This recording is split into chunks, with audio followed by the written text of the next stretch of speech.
Madrid, 1834. The city still carried the damp chill of winter, and the royal palace was steeped in an unusually heavy atmosphere.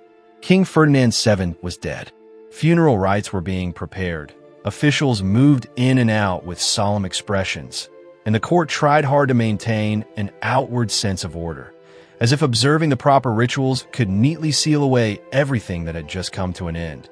But for me, a royal physician who had served within the palace for many years, his death was not the conclusion of my duties. On the contrary, it marked the moment when I was summoned to carry out a strange, silent task, one that was never to be spoken of. The summons came swiftly and discreetly. There was no ceremony, no lengthy explanation, only a brief request from the regent queen, Maria Cristina, her voice carefully controlled yet unable to conceal her exhaustion. The king had passed away, and a part of him needed to be handled with great care in a manner without precedent. From that very moment, I understood that I was about to step into a realm beyond what ordinary medicine could explain and beyond what official history would ever allow to exist. The private chamber where Ferdinand's body lay was set apart from the public funeral areas. The curtains were drawn, the light reduced to the bare minimum, just enough to make out the still form on the bed. Standing before that body, I did not see only a dead king. I saw the traces of a life bound tightly to power, fear, and secrets that an entire dynasty had labored to conceal. My task, officially, was to preserve a part of the body for medical purposes. Yet inwardly, I knew all too well that what had been entrusted to me was far more than a professional matter. Over many years of service within the palace, I had grown accustomed to silence. Here, silence was not merely a professional virtue. It was a condition for survival. There were things everyone knew, but no one was allowed to say. Stories that existed only in whispered conversations along corridors, in the averted gazes of courtiers, or in documents locked away and buried deep within archives. The story of Ferdinand VII belonged to that category, a truth that ran parallel to official history, yet was never granted name. What made this task exceptional was not its medical nature, but the symbolic weight it carried. What needed to be preserved was tied not only to the body of one man, but to an entire dynasty that had reached the point of decay. It was the physical remnant of things everyone had sensed but could not articulate. The distortion of power, the accumulated imbalance of generations, and the quiet yet persistent consequences these forces had inflicted upon a nation. In the oppressive stillness of that sealed room, I realized that I was standing at the boundary between two worlds. On one side was history as told through documents, decrees, and carefully worded texts. On the other was the history of the body, of the mind, of what human beings endure when power and shame become entangled. My work, though described as preservation, was in truth the safeguarding of evidence. Evidence that behind the majesty of the throne lay fragility, disorder, and something profoundly human. From that moment on, I understood that the story of Ferdinand VII could not begin with laws or wars. It had to begin here, in this secluded room within the heart of the Madrid palace, where a physician was asked to do something no textbook had ever taught and no one wished to remember. Because sometimes, to understand how a dynasty went astray, one need not look at the decisions proclaimed in public, but rather bend down to examine the most carefully hidden secrets. From the private chamber where the king's body lay, my thoughts drifted further back, to a far earlier point of origin, to a chain of quiet causes that had taken shape long before Ferdinand VII ever drew his first breath. No tragedy appears suddenly. For Europe's royal families, especially great dynasties like the Habsburgs and the Bourbons, tragedy was often cultivated across generations, repeated under the guise of tradition, honor, and what was called pure blood. For centuries, Europe's royal houses believed that power could only be preserved if it remained within the family. Children were married to cousins, sometimes to even closer relations, with political considerations always placed above all else. Marriage, in that world, was not a union between two individuals, but a tool to ensure that land, thrones, and influence did not fall into the hands of others. The Habsburgs were the clearest symbol of this mindset, and the Bourbons, though they rose later, were hardly immune to following the same path. But the human body does not operate according to political logic. What appeared stable on the map of power gradually became a disaster within biological reality. With each generation, physical, psychological, and mental problems emerged with increasing clarity.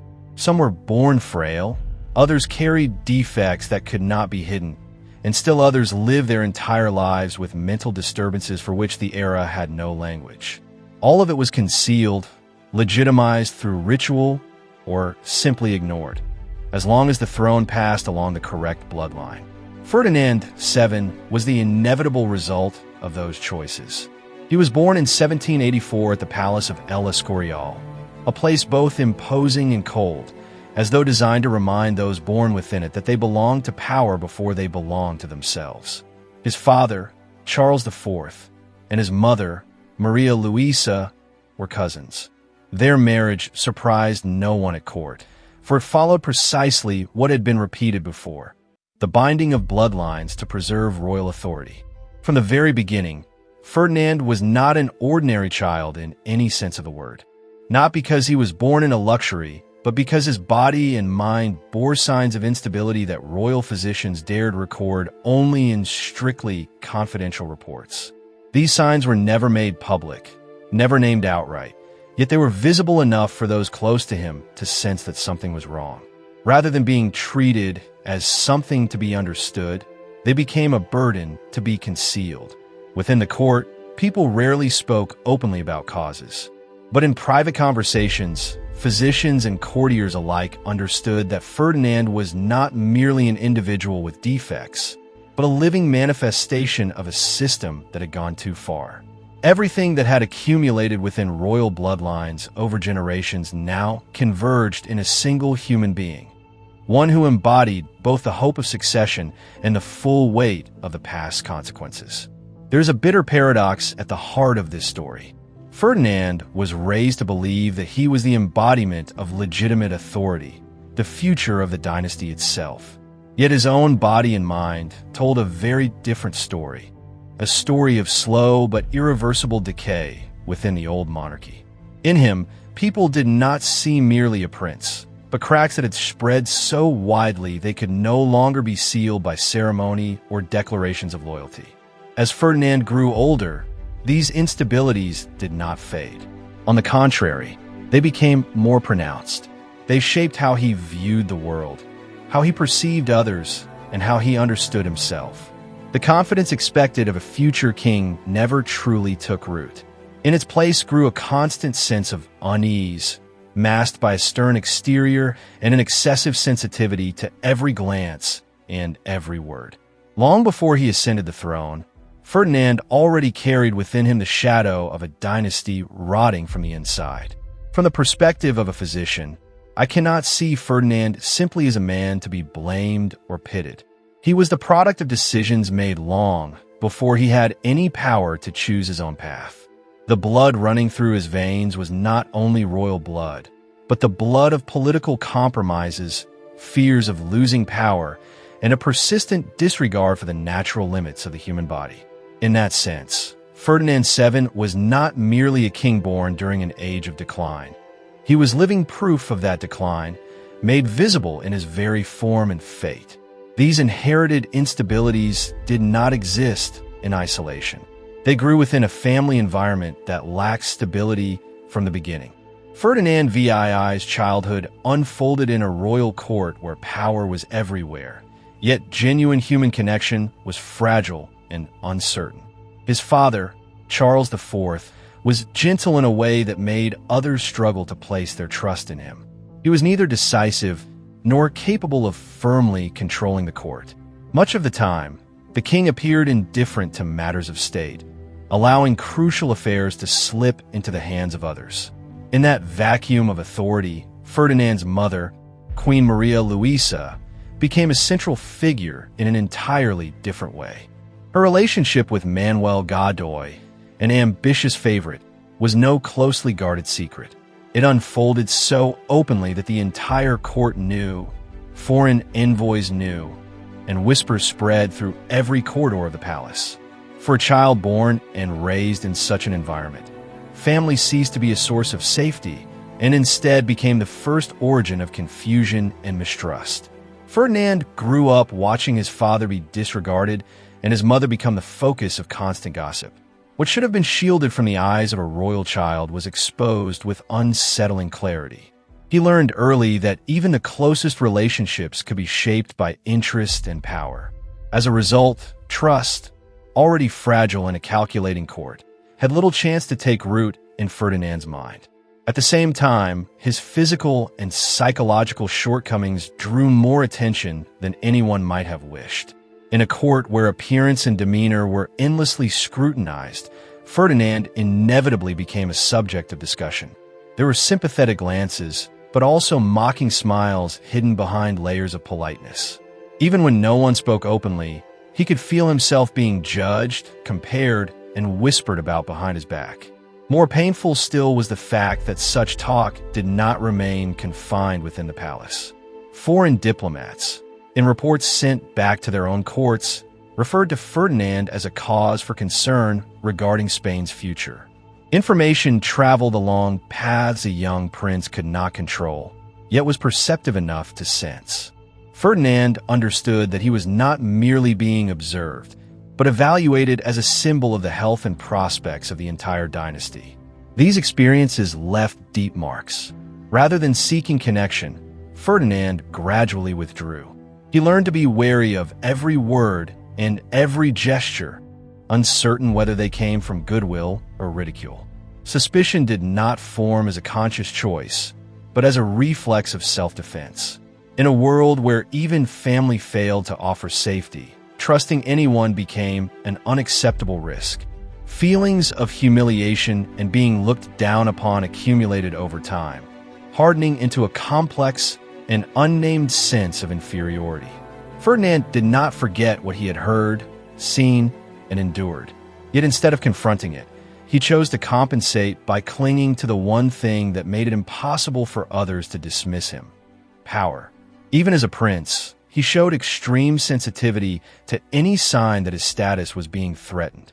Cruelty, in this sense, did not emerge by chance. It was the result of a long process in which insecurity was transformed into a need for control. Ferdinand learned that if he could not be loved, then, at the very least, he must be feared. Power, in his mind, was not merely a tool of rule, but armor, protection against old wounds that had never healed. Gradually, these traits fused together. Suspicion made him wary of everyone around him. Cruelty helped him assert his position, and an obsession with power became the axis around which all decisions revolved. Ferdinand's childhood did more than shape his character.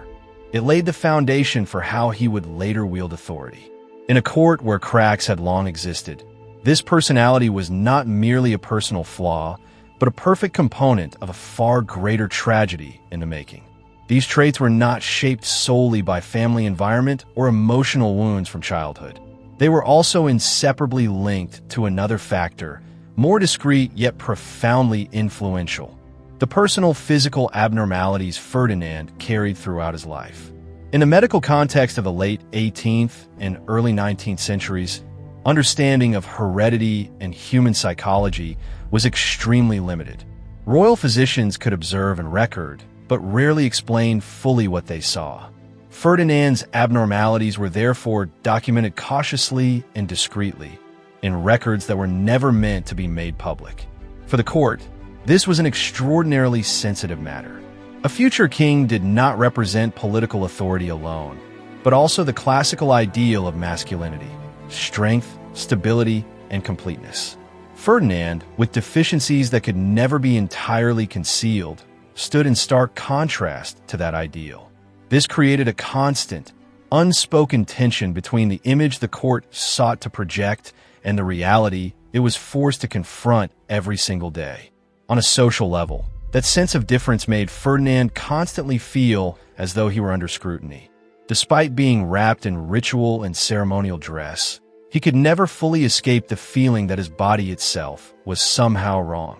In a world where appearance was inseparable from honor and power, failing to meet those unspoken standards became a profound source of shame.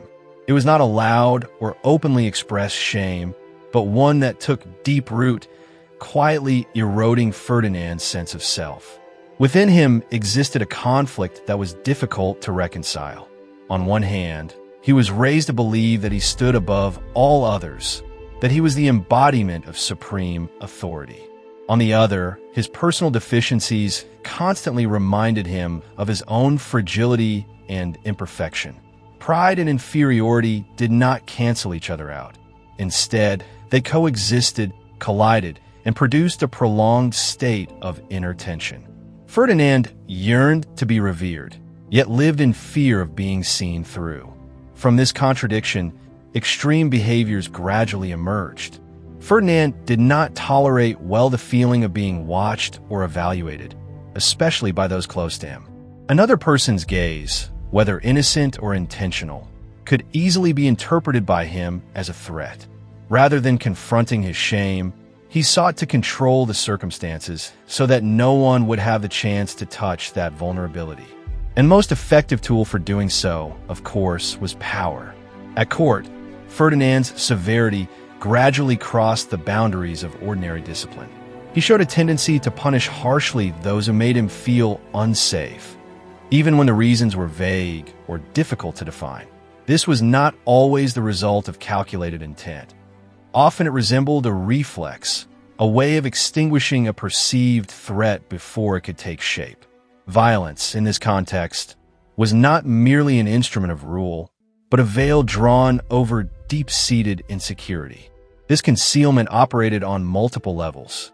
On the surface, Ferdinand presented himself as a stern, uncompromising ruler, ready to use authority to maintain order. Beneath that surface lay a desperate effort to protect his self-image from realities he could not accept. Each punishment, each rigid decision, reinforced the wall separating him from those around him, ensuring that no one dared come close enough to glimpse the person behind the throne. The royal physicians, those who understood Ferdinand's condition better than anyone, were compelled to participate in this collective silence. They observed, recorded, and monitored, but rarely had any real opportunity to intervene. Medicine at the time offered few effective tools, and the king's position meant that any suggestion had to be framed with extreme caution. Their records thus became not only medical documents, but also testimony to an era in which power forced truth to retreat. Over time, the combination of personal shame and absolute authority created a vicious cycle. The more insecure Ferdinand felt, the tighter his grip on control became. And the more he controlled, the more isolated he grew from any genuine human connection that might have eased his inner conflict. What began as a biological reality, a personal physical abnormality, was transformed into a psychological force that shaped how he treated the world and how the world, in turn, was compelled to respond to him. These inner conflicts and controlling behaviors did not remain confined to matters of governance or power relationships. They quickly extended into Ferdinand's married life. His first marriage, to Maria Antonia of Naples, became the place where all these personal instabilities surfaced most clearly and produced their most devastating consequences. The union, arranged in 1802 while both were still very young, bore all the hallmarks of a political alliance rather than a bond between two individuals. Maria Antonia entered the Spanish court with almost complete innocence. She had grown up in a different environment, raised to be a proper princess, yet utterly unprepared for the harsh reality of life beside Ferdinand. The court expected only one thing from her: to produce an heir. Little attention was paid to what she would have to endure psychologically and physically as the wife of a man already burdened with unresolved inner turmoil. The wedding night, which should have marked the beginning of shared life, instead became the source of lasting trauma. What occurred that night was never recorded in detail, but the consequences were too evident to deny. Maria Antonia fell into a state of panic, fear, and disorientation. Royal physicians were forced to intervene, not to heal in the conventional sense, but to find ways to enable her to continue fulfilling the role the court had imposed upon her. From then on, their married life unfolded in an awkward, emotionally barren manner. Each instance of intimacy bore no resemblance to closeness, but instead resembled a medical ritual, arranged, supervised, and supported with medication. There was no emotional bond, no sense of safety or mutual understanding. Maria Antonia existed within the marriage as a body expected to perform a function, not as a person whose voice mattered. 2 pregnancies briefly offered hope, yet both ended in miscarriage. For Maria Antonia, each loss was not only physical pain, but a profound psychological collapse. She gradually turned to medication as a means of escaping a reality she lacked the strength to confront. This dependence was not treated as a condition requiring care, but as an unfortunate yet acceptable consequence, so long as the outward order of the royal household remained undisturbed. In 1807, Maria Antonia died while still very young. Her death closed a marriage that had never truly begun and left behind a chilling emptiness within the palace. Ferdinand's reaction to this tragedy, however, revealed more clearly than ever how he viewed those around him. Rather than expressing compassion or grief, he swiftly turned to suspicion and blame. In his mind, Maria Antonia's death was not simply the result of fragility or personal tragedy, but evidence of conspiracies unfolding behind his back. Ferdinand became convinced that his wife had been poisoned, that the failures to produce an heir were not accidental. This paranoia aligned disturbingly well with the personality already formed within him, always searching for enemies, always believing himself surrounded.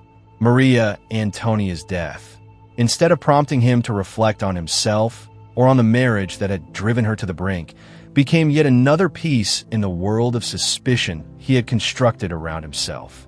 That first marriage, therefore, was not only the tragedy of a young woman, but also a crucial turning point in Ferdinand's gradual loss of empathy. It reinforced his belief that people existed merely as instruments, that individual suffering could be disregarded so long as it did not directly serve the goals of power. Through this cold lens, marriage, already distorted from the beginning, slowly became another battlefield, one where old wounds were repeatedly reenacted in new forms. After Maria Antonia's death, the court moved quickly to arrange another marriage, as if replacing the woman at Ferdinand's side could erase what had come before. In 1816, he married Maria Isabel of Portugal. On paper, this was once again a carefully calculated political alliance, designed to reinforce the dynasty's position. In reality, however, the marriage ushered in a darker phase, one in which the king's psychological violence and paranoia became increasingly visible. Maria Isabel entered the marriage with a caution that was evident to anyone who observed her. She was not as naive as her predecessor, but neither was she prepared to confront a husband burdened with deep, unresolved trauma and obsession. From the earliest days, fear shaped her behavior. Hesitation, vigilance, and a constant effort to avoid provoking the king's displeasure. Tragically, it was precisely these signs of fear that Ferdinand interpreted in the most dangerous way. To Ferdinand, his wife's fear was not a natural response to a tense and oppressive environment, but evidence of concealment. He became convinced that Maria Isabel was hiding something, that her distance did not stem from anxiety, but from betrayal. These thoughts took root quickly, nourished by a suspicious disposition that had long defined him. Instead of seeking reassurance or understanding, Ferdinand chose the familiar path, tightening control. Maria Isabel's life gradually narrowed into suffocating confines. Every action was monitored, every word open to hostile interpretation. Ferdinand made no attempt to hide his need for control. He regarded it as the legitimate right of both a husband and a king. The prolonged tension left Maria Isabel in a state of constant anxiety, with no space for rest, mentally or emotionally. Those around her could see her exhaustion, yet very few dared to speak. Over time, Maria Isabel's mental health deteriorated noticeably. Contemporary records describe her as utterly depleted, prone to panic, and unable to recover from successive psychological shocks. When her death came, it was explained with a chillingly neutral phrase, nervous exhaustion.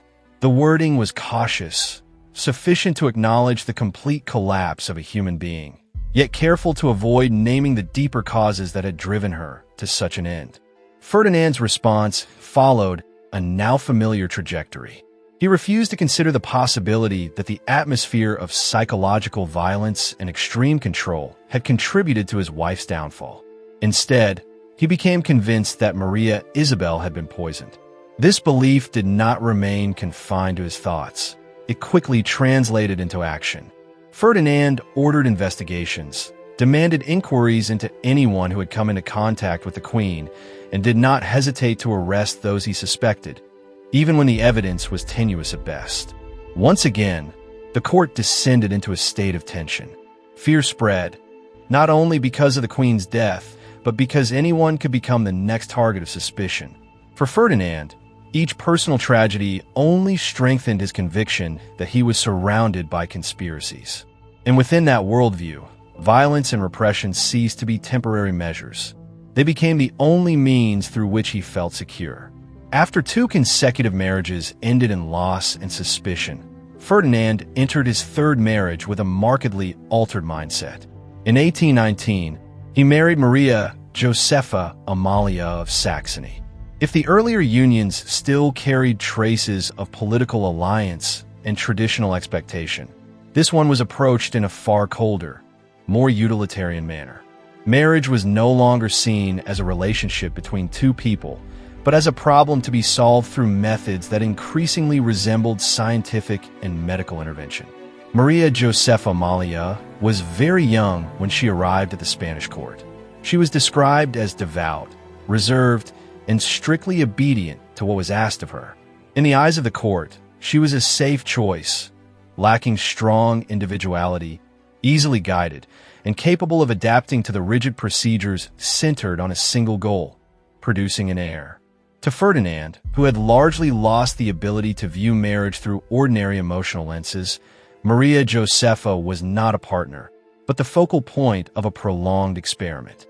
Their shared life was organized almost entirely around medical schedules. Royal physicians were constantly present, observing, recording, and adjusting the smallest details. Marital intimacy unfolded in an atmosphere of tension, devoid of spontaneity, and always overshadowed by the sense of being watched. For Maria Josepha, being a wife meant becoming the subject of continuous intervention, where her body no longer truly belonged to her. For many years, every effort failed to yield results. Quiet disappointment accumulated, but this time Ferdinand did not express it through outbursts of anger or paranoid investigations as before. Instead, it manifested as a cold, almost obsessive persistence. Each failure only strengthened his belief that the problem required stricter, more scientific handling, as if human beings were machines that could be calibrated if only the correct method were applied. In 1829, Maria Josepha became pregnant. The news generated a cautious wave of hope within the palace. Physicians intensified their monitoring. The court held its breath, and Ferdinand clung to the belief that things had finally fallen into place. Yet the pregnancy was unstable from the outset. Warning signs appeared early, and all interventions served only to prolong a fragile condition. Tragedy struck when Maria Josepha gave birth prematurely. The child did not survive, and the Queen herself was left gravely weakened by the ordeal. Death arrived faster than the court could manage. Within a short span of time, Ferdinand lost both his 3rd wife and the fragile hope of an heir he had pursued for so many years. Ferdinand's reaction to this catastrophe differed from those before, yet was no less troubling. In the first days, he denied Maria Josepha's death, refusing to accept the obvious reality. At times, he demanded that rooms be prepared for the Queen as though she were still alive, or erupted in anger when anyone mentioned funeral arrangements. This loss appeared to exceed his capacity to endure, blurring the boundary between reality and obsession, and leaving him adrift in a world where grief could no longer be contained. Ferdinand's behavior grew increasingly erratic. His moods shifted abruptly, at times sinking into prolonged silence, at other moments erupting into sudden, seemingly unprovoked anger. Those around him began to realize that the king was not merely grieving. He was gradually losing his ability to regulate his emotions. The death of Maria Josepha did more than bring an end to what had been considered his final experiment in marriage. It opened a deeper fissure in Ferdinand's mind, a place where hope, reason, and obsession blended together in dangerously unstable ways. After the death of Maria Josepha Amalia, the Spanish court entered a period of unprecedented tension. Ferdinand was now advanced in age, his health visibly declining, and the question of succession was no longer a distant concern but an immediate, daily anxiety.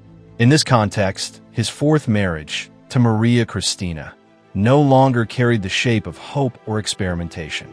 It was a purely political arrangement, one in which truth and emotion were both required to yield to the overriding demand of stabilizing the throne.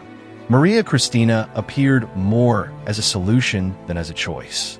She was young, adaptable, and most importantly, already pregnant before the marriage was formally concluded. Ferdinand was fully aware of this. No one in the palace could conceal such a sensitive fact, and he himself made no effort to deny it. Yet, unlike the explosive paranoia and violent reactions of his past, this time Ferdinand accepted the situation with cold pragmatism. For him, personal honor or moral appearance mattered far less than the final outcome. A child who could be legally recognized, sufficient to secure the continuation of the dynasty. From the very beginning, this marriage was built upon a foundation of calculated falsehood. The court moved swiftly to legalize every procedure, masking inconvenient details with ceremony and official declarations. Ferdinand, fully conscious of the true origin of the pregnancy, was willing to play the role of legitimate husband, seeing it as the necessary price to avert a succession crisis. This choice revealed a significant shift in him. He no longer sought truth through punishment or investigation, but was prepared to overlook the truth entirely if it served the preservation of power. The birth of Isabella, the second later, brought a temporary sense of relief to the court. Yet behind the outward celebration lingered a problem that was never fully resolved: the legitimacy of the child. Whispers spread quickly, not only within Spain, but throughout European diplomatic circles. Ferdinand understood this better than anyone. As a result, rather than feeling secure, he grew even more vigilant, interpreting every glance and every murmur as a potential threat to the throne he had only just managed to safeguard. The relationship between Ferdinand and Maria Cristina, therefore, never took the form of partnership or mutual support. It was defined instead by constant surveillance and suspicion. Ferdinand watched his wife closely, not out of ordinary jealousy, but from the fear that any deviation could destabilize the political narrative he had so carefully constructed. Maria Cristina lived under persistent tension, in an environment where every action could be interpreted against her. This psychological terror was not expressed through overt physical violence, but it was pervasive and enduring. Ferdinand imposed strict boundaries, controlling her contacts, correspondence, and surrounding relationships. He did not seek intimacy or trust, only absolute compliance. For Maria Cristina, the role of wife meant continuously proving that she posed no danger to the order Ferdinand was determined to maintain. This fourth marriage, therefore, was not the final chapter of a tragic love story, but a stark illustration of how marriage had been completely transformed within Ferdinand's world. What began as an expectation of dynastic continuity, then evolved into medical experimentation, had now become a blunt political instrument, where deception was accepted as an inherent component of power. And within the heavy silence that enveloped the palace, Ferdinand continued to live alongside his own suspicions, guarding the throne with an unrelenting vigilance. What unfolded in Ferdinand's private life eventually spilled beyond the palace walls and imprinted itself upon the fate of the entire nation. Once fear, suspicion, and obsession became the sole lens through which he viewed the world, his manner of governing could not be otherwise. Power, in Ferdinand's hands, ceased to be a tool for administration or balance and became a means of self-defense. And when power is used to suppress personal insecurity, its consequences invariably extend far beyond the individual. Ferdinand's reign bore the unmistakable mark of authoritarianism. He had no faith in compromise, and even less in reform. Any idea that hinted at constitutional liberty or limitations on royal authority was, in his eyes, a direct threat. Those who once hoped Spain might follow the path of reform taken by other European nations quickly realized that such a door had been firmly shut. Ferdinand chose to return to an antiquated model of rule, where power was absolutely concentrated and obedience was ensured through fear. One of the clearest expressions of this retreat was the restoration of the Inquisition, a symbol of religious and intellectual repression. To Ferdinand, the Inquisition was not merely a means of controlling faith, but an effective instrument for silencing dissent. Anyone suspected of harboring dangerous ideas could become a target, without the need for clear evidence. An atmosphere of psychological terror spread, teaching people that silence was the safest path to survival. While the court remained consumed with internal repression, Spain's overseas empire began to unravel.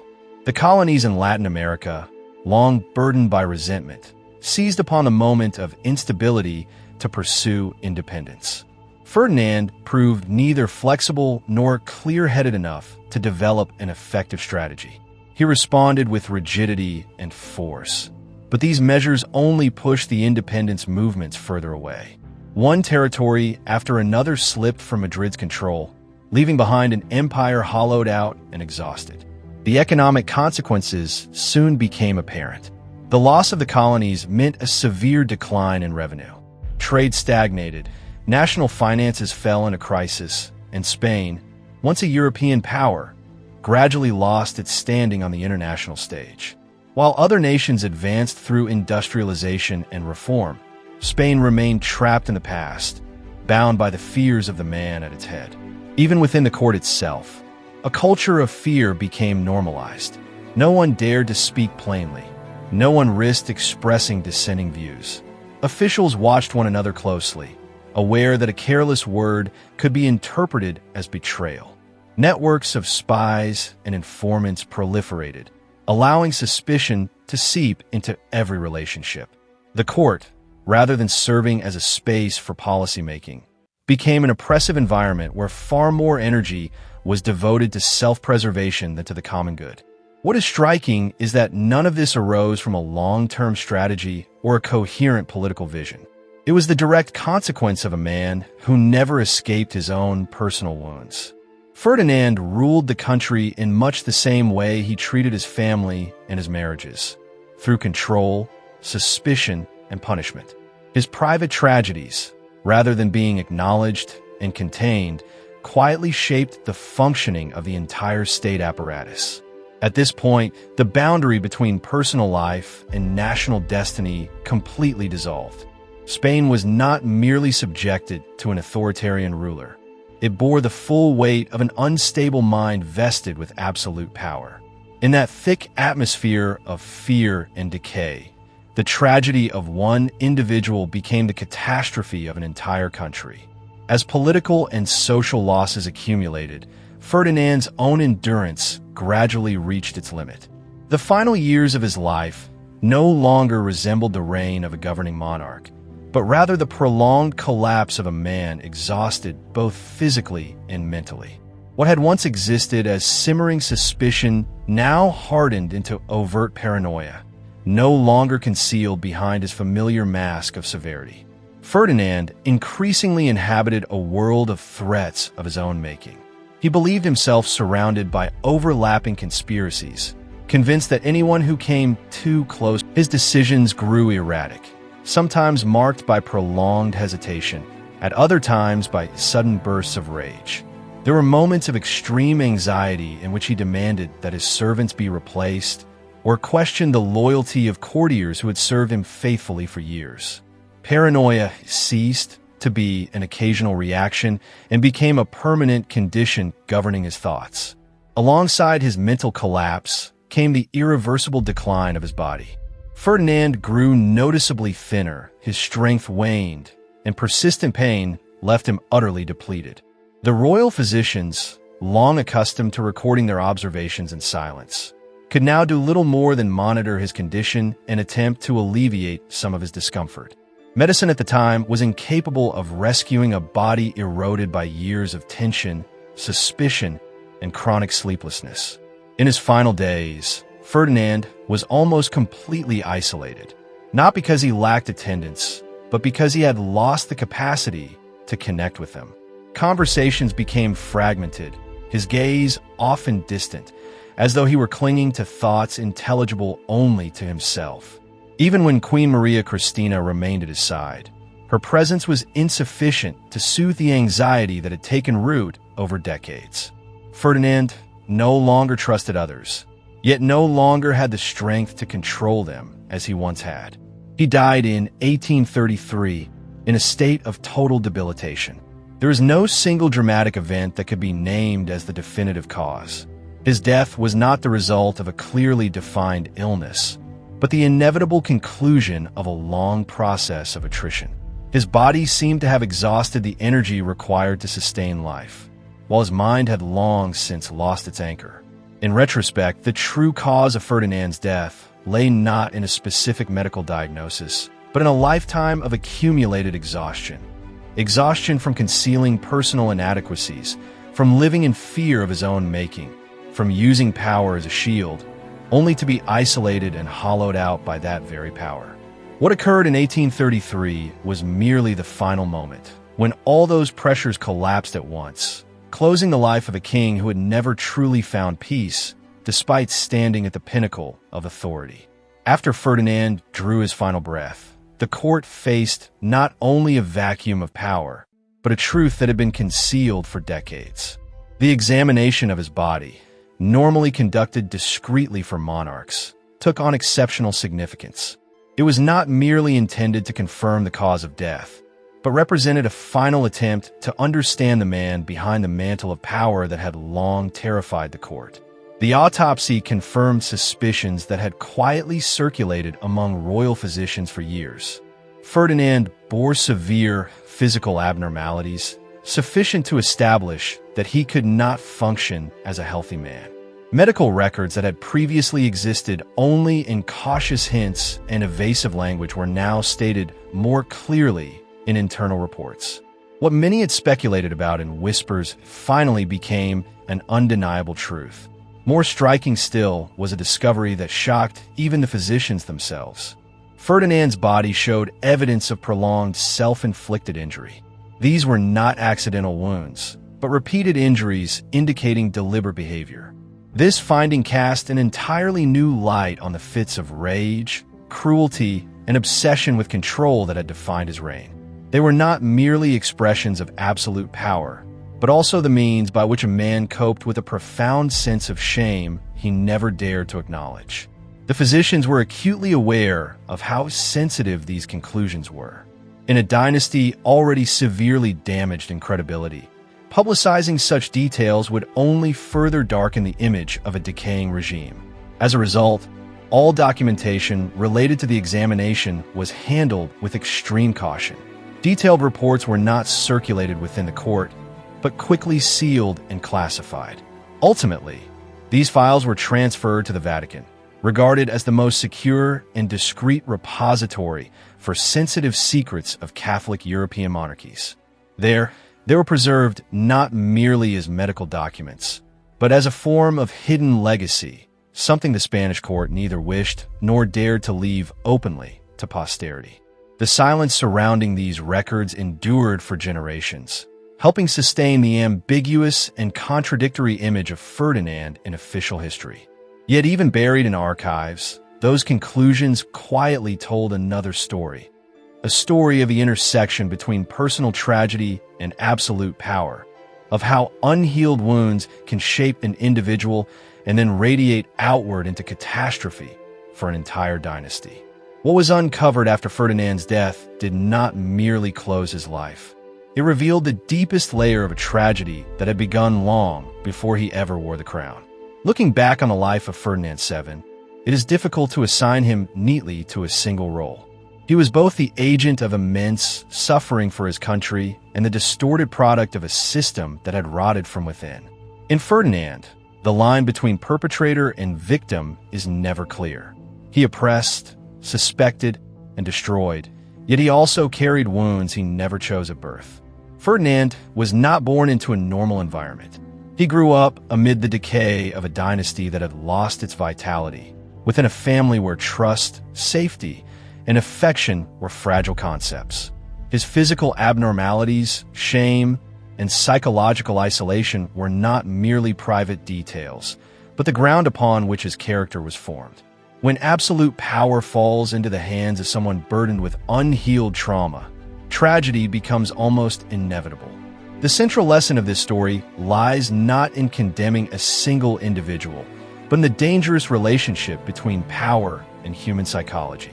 Power, when unchecked, amplifies everything: fear, resentment, and the deepest private obsessions. In Ferdinand's case, power did not help him overcome his insecurities. It merely gave him the tools to conceal them and project them onto others. His brutal political decisions, relentless repression, and the atmosphere of fear that engulfed the court all bore the imprint of a mind permanently on the defensive. The legacy Ferdinand left behind was not confined to decrees or policies. It was a nation eroded of trust, a society exhausted by repression, and an international standing diminished beyond easy repair. Spain under his rule lost not only colonies and economic strength, but also the chance to renew itself in an era of rapid change. The Bourbon dynasty, already weakened, emerged from Ferdinand's reign scarcely capable of representing a stable or progressive future. Yet to see Ferdinand merely as a tyrant would be too simple. It is precisely the complexity of his character that demands reflection. Ferdinand stands as a powerful reminder that history is shaped not only by documents, treaties, and wars, but also by the deeply human vulnerabilities of those who hold power. Personal fear can become national policy. Private shame can turn into collective repression. And the absence of healing in one individual, when combined with absolute authority, can spread into disaster for millions. The story of Ferdinand VII is therefore not just a personal tragedy, but a warning that transcends its time. It reminds us that power must be placed within strict limits, not only through laws, but through a deep understanding of the human being who wields it. A society that entrusts its fate to an individual without regard for that person's mental state, character, and capacity for self-restraint will, sooner or later, pay a heavy price. When the sealed documents were closed, when Ferdinand's body was laid to rest and his reign formally passed into history, what remained was not merely a record of the past. It was a lingering question for every era. Whom do we choose to grant power to, and do we truly understand the person who stands behind the throne?